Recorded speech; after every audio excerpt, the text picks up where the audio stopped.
Hello student, आज हम standard 12 की ये सब्जेक्ट हिंदी उसकी कविता तीसरी जो है काना भई बस बांसुरी के, वो हम देखेंगे।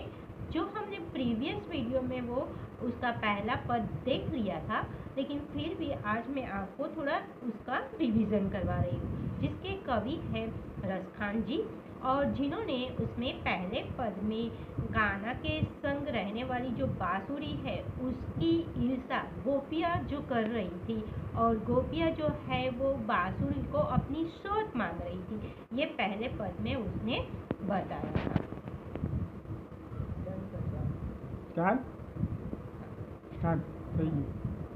आज हम उसका दूसरा पद देखेंगे, जिसमें रसखान जी ने इस दूसरे पद में श्री कृष्ण का स्वांग रचने वाली जो गोपियाँ है, उस गोपियों के ने श्री कृष्ण की बांसुरी को अपने होठों पर रखने का इनकार कर देती है, क्योंकि वो बांसुरी को अपनी सोच मान रही है। ये उसने दूसरे पद में बताया है। तो ये दूसरे पद में कवि ने बताया है कि श्री कृष्ण का स्वांग रचकर गोपियाँ क्या क्या करती है। तो वो बताते हैं कि मोर पंख सिर पर रखी हो, कुंज की माला गले पर पहनियो, ओढ़ी पीताम्बर ले लटुकी, बन गोवर्धन वार संग फिरोगी। तो गोपियाँ है वो श्री कृष्ण का स्वांग रच रही है। तो किस प्रकार से श्री कृष्ण का स्वांग रच रही है? पहले तो हम स्वांग किसको कहते हैं? स्वांग उसको कहते हैं जो उसका बेस करते हैं, श्री कृष्ण के बेस में गोपियाँ आ रही है, तो इस तरह का वो उसका स्वांग रच रही है।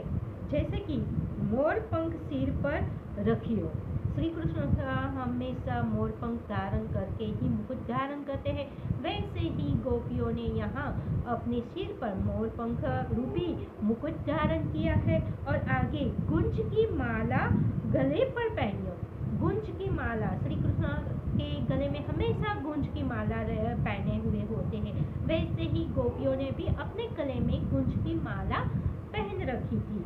और ओढ़ी पीताम्बर ले लटुकी, यानी कि कृष्ण हमेशा पीताम्बर ही धारण के।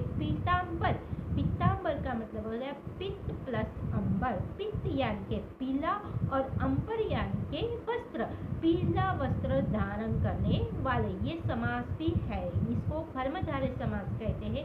खास आप ध्यान रखना, ये एग्जाम में आपको इस तरह के समास भी पूछा जाएगा।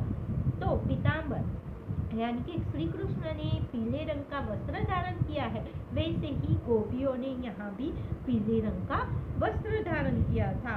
और बने गोधन ग्वाला संग फिरोगी, और साथ में इस तरह से वस्त्र आभूषण मुकुट पहनकर गोपियाँ वन में गोधन यानी कि गायों के धनों के साथ, वाला यानी गाँव, उसके जो श्री कृष्ण के ग्वाला जो थे उसके साथ जो कृष्ण घूमते हैं, वैसे ही गोपियाँ वो गोधन लेकर ग्वालों के साथ फिरोगी यानी कि घूम रही थी।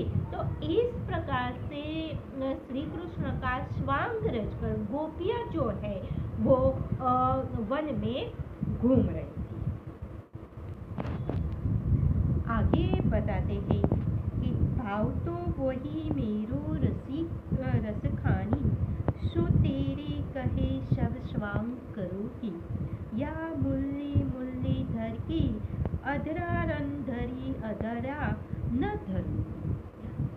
आगे गोपियाँ श्री कृष्ण के लिए बताती है कि मेरे श्री कृष्ण के लिए मैं उसको जो भी पसंद है वो मैं सब कुछ करूँगी, लेकिन वो सब कुछ श्री कृष्ण को जो भी पसंद है वो श्री कृष्ण का स्वांग रचकर गोपियाँ सब कुछ करेंगी, लेकिन एकमात्र वो कुछ नहीं करेगी, वो है मुरलीधर की मुरली।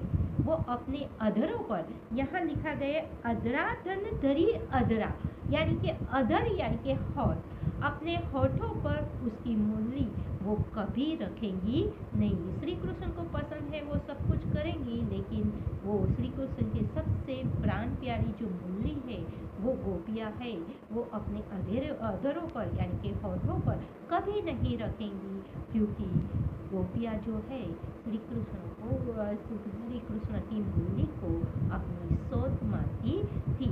इसके कारण बताया गया है कि अधरा धरी धरा न धरूंगी, यानी कि अपने अधरों पर ये मुरली कभी रखूंगी नहीं।